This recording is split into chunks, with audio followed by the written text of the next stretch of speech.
ওই গোলা রুটিগুলো হয়েছিল ভাঙাচোরা, এটা দেখো খুব ভালো হয়েছে, একদম গোল গোল উঠেছে। আর এটাও দেখো কড়ার মধ্যেটাও গোল গোল আছে, এটাও ভাঙেনি। দেখো প্রথমেরগুলোই একটু ভেঙে গেছে, আর এটা দেখো কত সুন্দর হয়েছে গোল গোল। তো চলো খেয়ে নিই। দেখো এখানে গোলা রুটিটা একদম গোল গোল হয়েছে আর ভালো হয়েছে দেখতে। তো চলো খেয়ে নিই, চলো খেয়ে নিই, ঠিক আছে? আর তোমরা যদি খাও তো চলে এসো আমাদের বাড়িতে। তো দেখো বন্ধুরা, এখানে আজকে দুপুরের মেনু হচ্ছে, এখানে আলু, কুমড়ো, বেগুন আর পেঁপে দিয়ে সেদ্ধ করেছিলাম, সেটা মাখা। আর এখানে হচ্ছে কুমড়ো শাকের ডাল, সব রকম সবজি দিয়ে। এখানে হচ্ছে ডিমের ঝোল, ডিমের অমলেট করে ঝোল করেছি, দেখে নাও।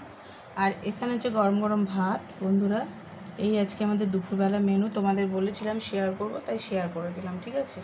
এখানে দেখো কুমড়ো, আলু, পেঁপে সব দিয়ে একটা মাখা করেছি। এখানে হচ্ছে কুমড়ো শাকের ডাল, আর এখানে ভাত, এখানে ডিমের ঝোল, দেখো অমলেট করে। চলে এসো আমাদের বাড়িতে খেতে, তাড়াতাড়ি চলে এসো। তো চলো, টাটা।